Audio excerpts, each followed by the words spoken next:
Morning, ladies and gentlemen. I'd like to introduce you to three books I've been reading. Prior to that, I want to make mention of something that maybe we all are concerned about.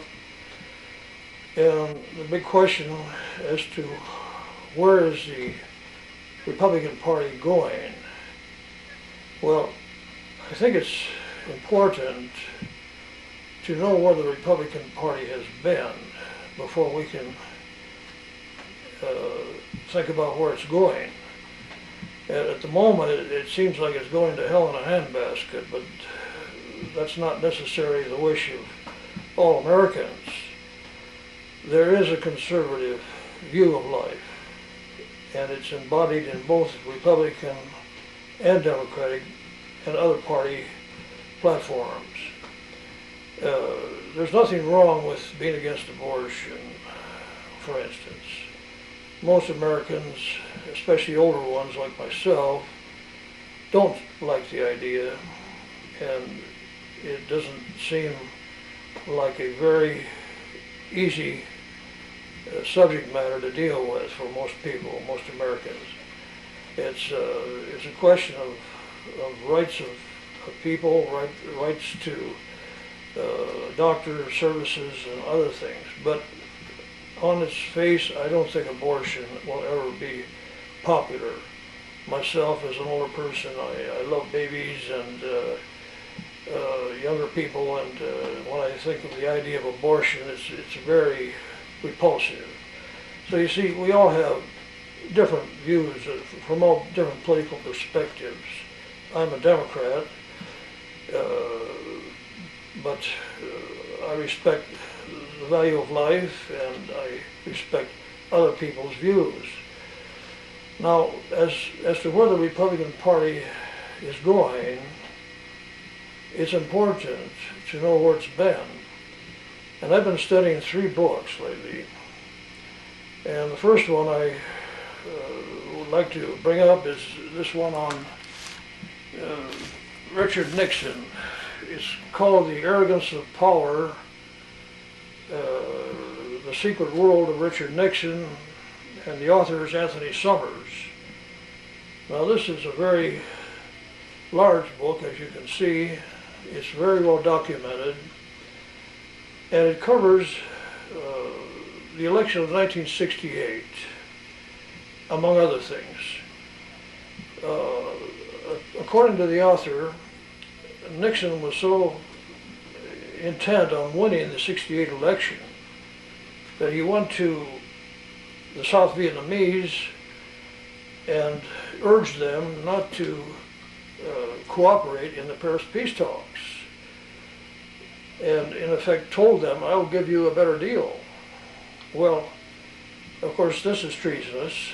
It's treacherous, at least, and possibly treasonous to do something like that when you're out of power and working against the best interests and intentions of the United States government, which at that time was to bring about a peaceful Vietnamese settlement. Well, the fact that Richard Nixon went over to the Vietnamese and into South Vietnam and told these folks, in effect, don't cooperate, I'll give you a better deal, and then employed other people such as Anna Chennault, wife of the World War II famous General Claire Chennault, to intervene with the South Vietnamese government to accomplish that purpose. In other words, to sabotage the Paris peace talks, is very treasonous as far as I'm concerned. I had a boy in Vietnam at this time, at this very time, and when I read about that, I was stunned and very upset because even though he came back, a lot of other boys didn't. The war went on for 3 or 4 or 5 more years almost, and many boys were killed, 20,000 more GIs, hundreds of thousands on both sides of the Vietnamese struggle.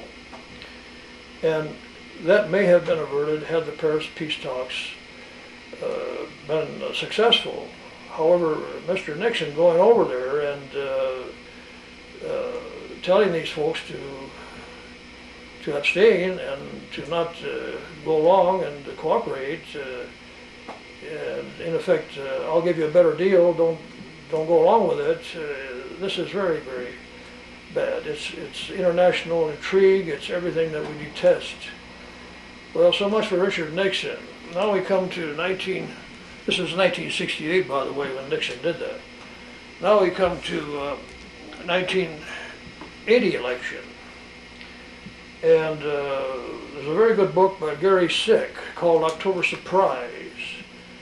And this book covers what sounds to me like a repeat of '68 in terms of trying to influence foreign affairs to win an election.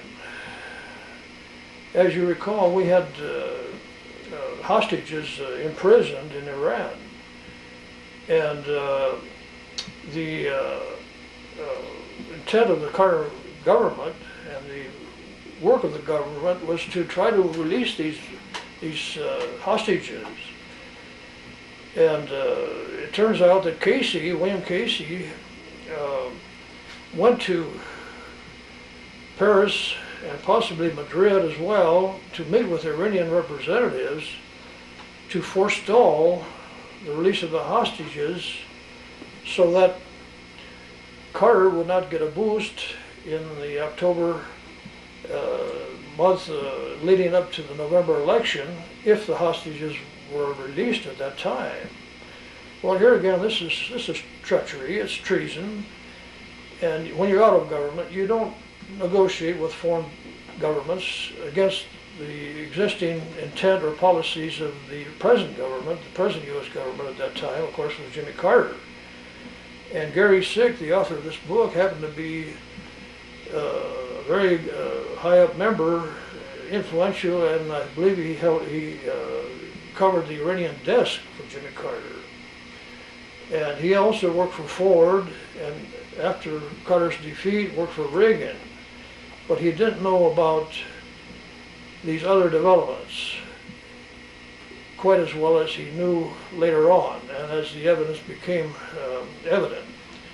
So he wrote this book. He's a very honorable man. He's a professor at Columbia, a doctor of political science, and he wanted to be fair, and he was very fair in this book and did a very good job of research and documentation.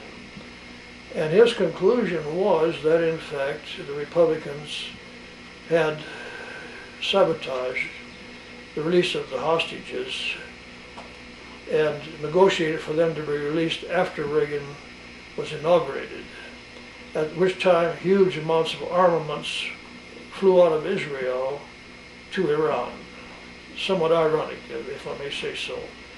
Of course, 4 or 5 years later, there was the Iran-Contra scandal, and that was kind of a follow-up to this earlier development. And Gary Sick mentions this in his book, that there was a political logic involved here, and there was a political follow-on development which seemed to correlate with this earlier sabotaging of the release of the hostages. Very treacherous, very treasonous, if I may say so. Now we come to 2000,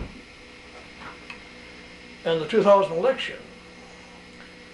And if anybody followed that closely, I think, and studied the developments, I think that they would probably come to the same conclusion that Vincent Bugliosi, the author of this book called The Betrayal of America,